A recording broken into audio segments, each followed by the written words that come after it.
Yes, a very well. Yes, welcome everyone.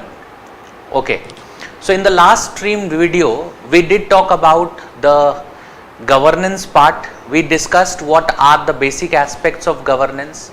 We did talk about what is the meaning of the term, and we also talked about good governance. Today we are going to right now briefly discuss a topic called as Citizens Charter. See, citizens, or whenever we talk about all the other aspects of the topic that that we are later on going to discuss, whether it is pressure groups, civil society, self-help groups, e-governance, all these topics that are there, they are basically nothing but mechanisms to achieve good governance. Just go back to the previous, recall the previous video and try and point out to the features of good governance. Features were what? Features of accountability, transparency, participation, consensus driven, responsiveness, and so on. So whatever we are going to talk about, whether we are going to talk about things such as Citizens Charter, RTI, and other such things, what you need to understand is that these are nothing but the mechanisms to achieve the ultimate objective, the ultimate goal, which is good governance. Clear? So good governance is the ultimate goal, and good governance is not a static concept. It's not something that once you are done, you have taken some specific steps, that is it, and you have achieved good governance. It is something which is dynamic by nature, so it evolves. So what you do today and what you are going to do tomorrow, it would be something that would be a improvement on that. So today what are the things that the standards that are there, tomorrow these standards need to improve. So good governance is an evolutionary idea, it evolves. So what was good governance during the period of Kautilya and what is good governance today, these two things are different. What was good governance in the 1950s, or what could be conceived as good governance in the 1950s, is not what good governance stands for today. Today good governance is a much broader, much the features that are there, they are much more enforceable. Clear? So whatever we are going to talk about, these are nothing but mechanisms to achieve good governance. Clear? Now let's talk about Citizens Charter. Now Citizens Charter is what? See, Citizens Charter, historical background of Citizens Charter is that this is a mechanism which was adopted by UK. It was adopted in the UK in the 1990s, and the then Prime Minister of UK was what? Then the Prime Minister of UK was John Major. He was the Prime Minister of UK. He was the Prime Minister of UK. Later on, when Tony Blair came and Tony Blair became the Prime Minister, he evolved on the concept of Citizens Charter. Now he evolved on the concept of Citizens Charter, but more or less the basic objective remained the same. And what was that basic objective? The basic objective of this instrument is to deliver a citizen friendly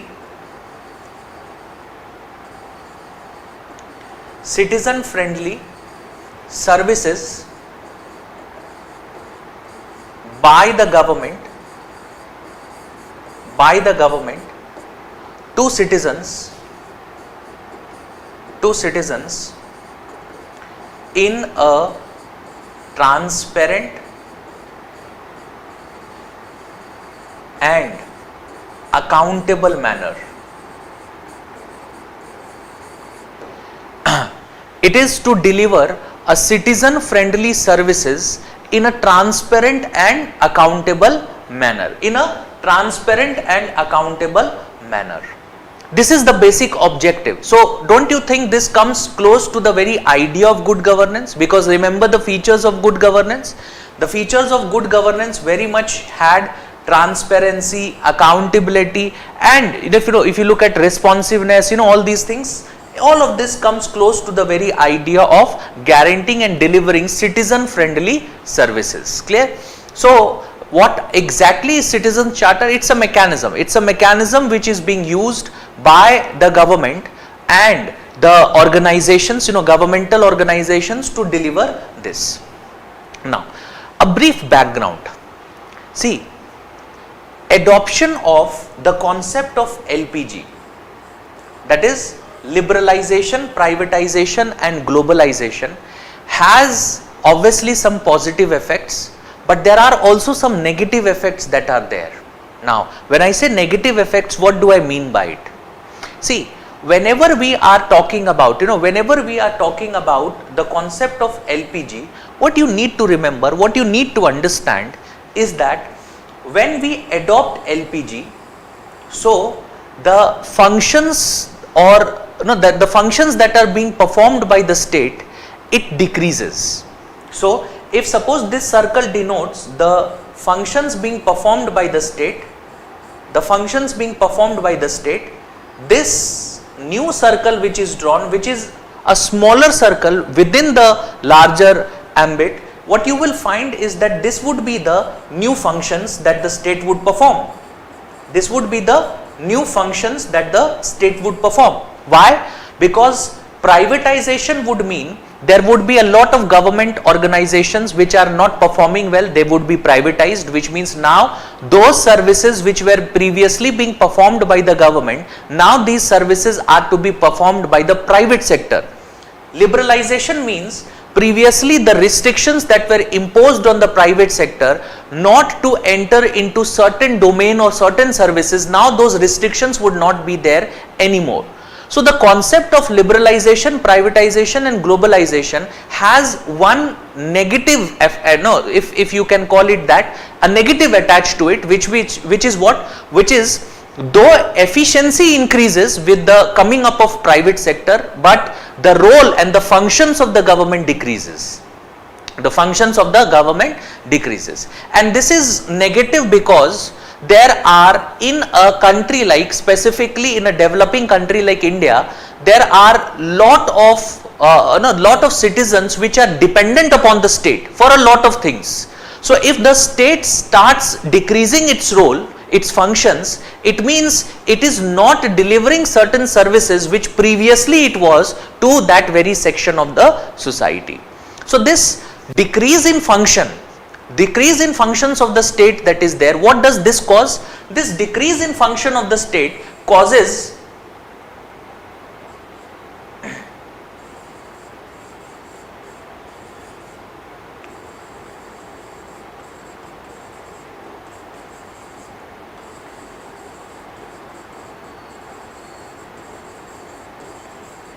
if you can read this is very important. It causes a gap, or you can say reduction in the legitimacy of the state. That is, people, they question and doubt the existence of state. It's so easy. If today the state is giving and providing me with all the necessary services, so the state is responsible for education, I don't have to pay for it. The state is responsible for health, I am not paying for it. And suddenly the state starts withdrawing from this and not performing these functions, privatizing them, then what would be the result of it? The result of it would be that the state now, the state is not doing it, private sector is doing it. Private sector always has profit motive. So when they are doing it, previously for something which I was not paying, today I have to pay for those services. So I would question, if that is the case, then why do we have the state? I will always question. You can see that recently when the government decided to privatize and monetize certain assets, there was you can say questioning the legitimacy, wherein people start questioning the fact that the government is selling everything, sab kuch becha ja raha hai. They will question these things. So that is basically nothing but a reflection of decreasing or somehow creating a gap in the legitimacy of the state. There is that. That is what definitely happens. That is what basically happens. There is a decrease in the legitimacy of the state. There is a decrease in the legitimacy of the state. Clear? So whenever we talk about decreasing or reduction in the legitimacy of the state, this is something which happened in UK also. because when Margaret Thatcher became the Prime Minister of UK, she very much adopted this new right philosophy, or you can also say LPG, and the services which were being provided by the government, they were being privatized and so on. So in the 70s, 80s, UK was also facing this crisis of legitimacy. And to actually reduce this crisis, when John Major became the Prime Minister, what he did was he took up certain steps. One of the primary steps being the so-called Citizens Charter. When he introduced this concept of Citizens Charter, so that whatever the state was doing, yes, the state was, because of liberalization, privatization and globalization, the state's, you can say, functions were reduced, but at least those functions which the state was performing, if the state can perform those functions, how? In a citizen friendly manner, by ensuring transparency as well as accountability, ensuring transparency, ensuring accountability. By ensuring transparency, by ensuring accountability, this is basically what what the objective was. So at least some lost legitimacy because of LPG is, it could have been reinstated, and that is what was the objective of John Major and later on Tony Blair. Clear? Now the question is that if we are talking about this in the context of UK, why is it important for India? Why are we discussing this with respect to India? Why is it so important for India? It is so important for India because in the 1990s, we also, that is India also opted for LPG. India also opted for LPG, that is India also started taking up liberalization, privatization and globalization. The process in India, the process that is there in India, it is still going on. You can see there are a lot of assets that are there which the government owns. There are a lot of organizations which are not profit making organizations, but the government still continues with those organizations. So when India opted for LPG in 1990s, when India opted for LPG in 1990s, what was the result of it? The same crisis of legitimacy was faced by us as well. We are still facing it because the process of LPG is not something which has been completed. So in the you can say mid 1990s and late 1990s, Citizens Charter was also adopted in India. It was also adopted in India. It was also adopted in India. So there was a conference which was held, the conference of all the chief ministers headed by the Prime Minister. In this conference there was a decision that was taken that we need to adopt such mechanisms, and later on there was a conference of all the chief secretaries of the state headed by the cabinet secretary, and in which the Citizen Charter decision was taken that we are going to implement Citizens Charter. So what is Citizens Charter? We have understood that this is a mechanism to deliver good governance. We have understood the background of it, but exactly what is Citizens Charter and how can this Citizens Charter help us do what? How can this Citizens Charter help us achieve good governance? What is it? What is this document? How can this document be so effective? So let's talk about this very idea. So to understand how Citizens Charter can deliver good governance, we need to understand the components of Citizens Charter. If we understand the components of Citizens Charter, we would be able to understand how it can deliver good governance to us. So Citizens Charter includes these components. The components are, first,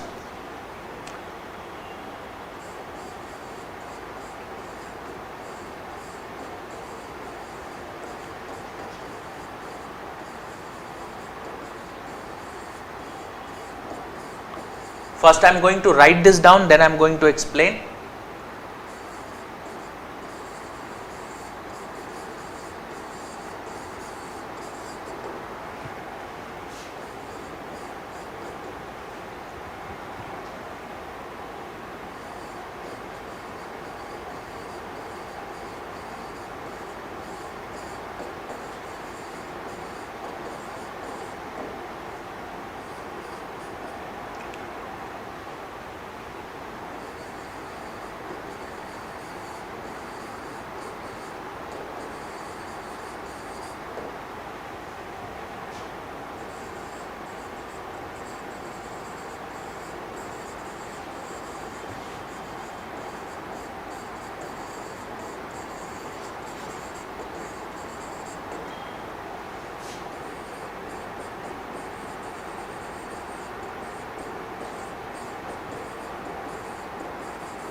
So when we are talking about components of Citizens Charter, these are basically the 4 components of Citizens Charter. What are those components? Declaration of services being offered by the organization. So Citizens Charter would be a document, a mechanism which would contain, in every organization that has adopted Citizens Charter, it would contain a list of services which the organization has to offer, or which the organization is offering its citizens. So there is a frequent problem that does exist when it comes to government organizations. In the last video also we did briefly talked about it, which was the concept of inefficiency. And we did say that there is red tapeism, there is inefficiency, and there is no incentive for the government employees to be more efficient, to be more effective, and to be more service oriented. And Citizens Charter has an objective of doing the same. So what they are doing is that every organization which has opted for and adopted a Citizens Charter, they will in the very beginning offer a list of services that the organization delivers to the citizens, which means that there would be no question on this very fact that okay, this is a service, or whether this service is being to be delivered by the organization or not. No, there would be no such question. There would be no such question. It would be very clear what the organization does, and hence no civil servant which is working or who is working within the organization can refuse an individual of a service because it has already been laid down in the charter.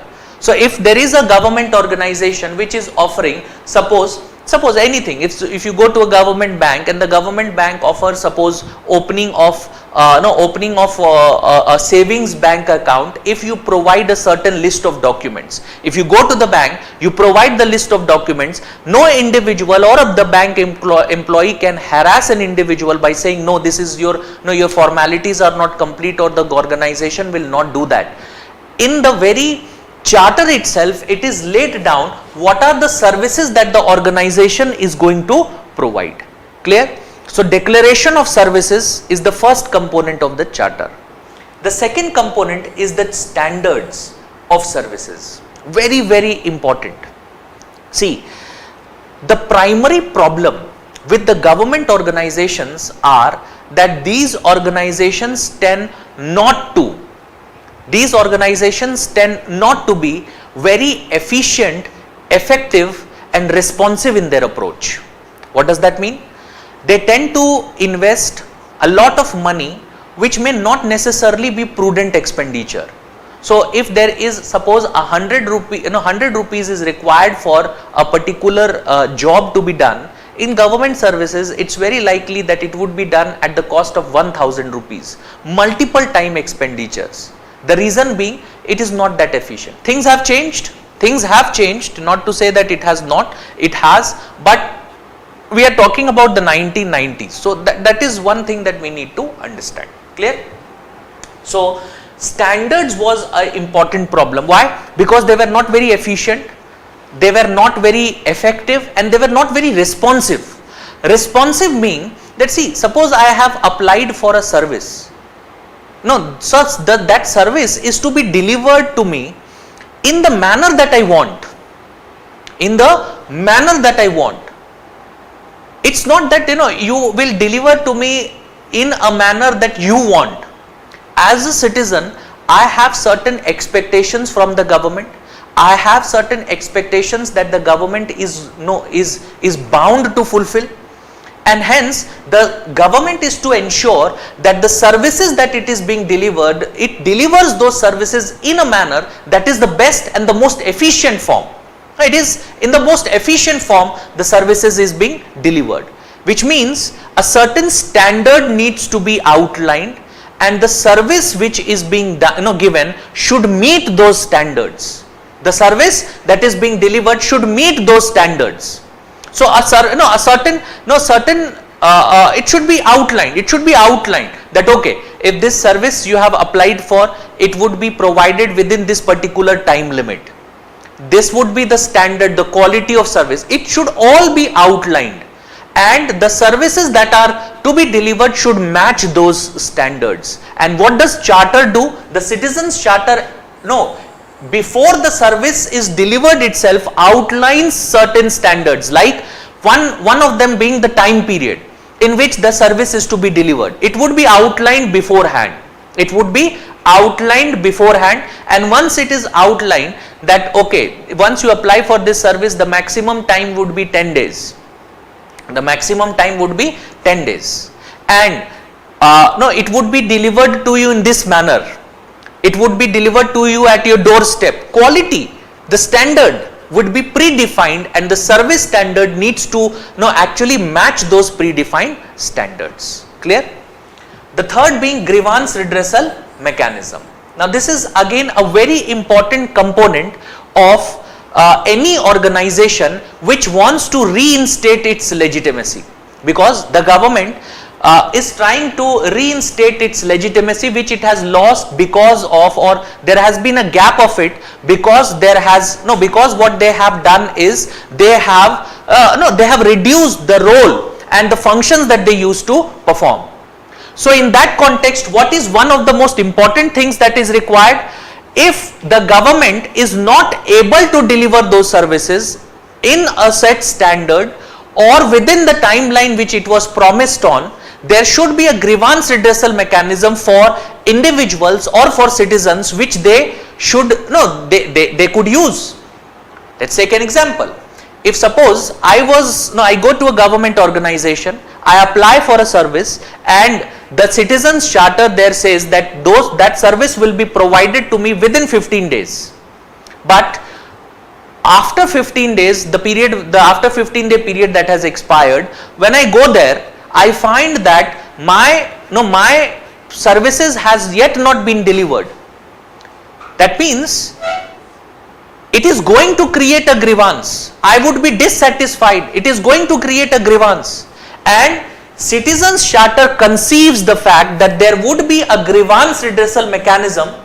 A mechanism would be present, and this mechanism would do what? This mechanism would be necessary for us. For doing what? This mechanism would be necessary for us in ensuring that there would be a redressal mechanism that is available. So after I have have been dissatisfied with the service because of the timeline or because of non-delivery of it, that means because of default of it, in that case there would be a specific roadmap, a mechanism that I would have as a citizen to register my grievance into. So there would be, suppose in some organizations there is something called as a window system. So there would be one window that is dedicated to doing what? That is dedicated to registering all the grievances. That is dedicated to registering all the grievances. So I will go to that window. I would be pre-informed that if the charter would contain this information, that this, if not delivered, you can go to that specific window and register your grievance. I will go to that window. I will file a feedback. That may be in the form of a form or in the form of a complaint. I will file for a feedback. In that feedback, I will register the grievance that I have. It may be either the service not being delivered or the service not being delivered in a specific timeline. And this feedback mechanism is with what objective? Is it with an objective of firing an employee, a government employee? Absolutely not. The feedback mechanism has an objective of further improving the services. So whatever problems, whatever you can say gaps that are there, these gaps are to be recognized by the concerned organization, and these gaps are to be filled, ensuring smooth and barrier-free delivery of services. Clear? So a grievance redressal mechanism is one of the important components of the charter. Without this, obviously it will not make any sense. And finally, duties. Now, whenever we talk about a charter, in this case we are talking about a citizens charter, what exactly is meant by a charter? A charter is a document which is nothing but an agreement. It's nothing but an agreement. You must have heard about UN charters. You must have heard about the Convention of Laws on Seas. Because of the South China Sea, it has been in news a lot. It was asked also this UPSC Prelims examination. It was asked as well. So you must have heard about it. So these are what? These are charters. Charters are like nothing but an agreement. And what exactly is an agreement? An agreement is a document which has two or more parties in it, and every party has certain rights and certain responsibilities. This is what an agreement is. So if we are into an agreement, I am providing you a certain service, I have the duty to provide you, I have the responsibility to provide you with that service. In return, I also have the right to certain, what you can say, service fee. Similarly, this also, charter is also like an agreement. And what is the duty of the government organization here? The duty of the government organization is that they are going to deliver certain services and upon a predefined standard. So what will be the duty of, in this case now, what will be the duty of the citizen in return? The citizen will have duties of what? Of certain duties towards the organization. Like, before I get those services, I will have to maybe fulfill certain formalities. It cannot so happen that I can just claim service as a matter of right without providing the necessary documentation to the government. Just an example of what duties the citizens would have towards the organization. Another example of it would be maintaining decorum when I am there in the institution. So I will maintain decorum, I will fulfill certain certain responsibilities that I have. That is also a part of the charter. Clear? So this exactly is what the Citizen Charter stands for. Clear? These are the components. So in 1990s, when India opted for LPG, and we started facing the same problem which UK faced in the in the 1970s and 1980s, when Margaret Thatcher was the Prime Minister. She took up decisions of opting for LPG. Similarly, India opted for LPG in the 1990s, and when this process started and we started implementing the LPG idea, we also started facing those crises. The crisis of legitimacy, questioning the legitimacy of the state. All these things were something that we as a nation also faced, and it was very natural. It was very natural for us because we had always talked about a socialist form of an economy. We have never the preamble of the Indian Constitution mentions that India is a socialist state. And there are certain things like directive principles of the Constitution. Welfarism was the basic philosophy on which India as a nation was based, and suddenly something new which was visualized of being something which was in contradiction to all these ideas, if we adopt that, that is obviously going to create that gap of legitimacy, that you can say the crisis of legitimacy. And to fulfill that crisis of legitimacy, what we did was we also opted for a charter. Now, however, obviously what you need to do additionally here is that you need to look at the recommendations of the Administrative Reforms Commission. The second Administrative Reforms Commission took up the second Administrative Reforms Commission, when it was formed in the year 2005. One of the terms of reference that it had was to look at the mechanism of Citizens Charter. And when the Administrative Reforms Commission started surveying various institutions, looking at whether Citizens Charter was being properly implemented or not, they were not very satisfied with it, and they came up with certain recommendations how to improve it. That is something that you need to add to the discussion that we have already had.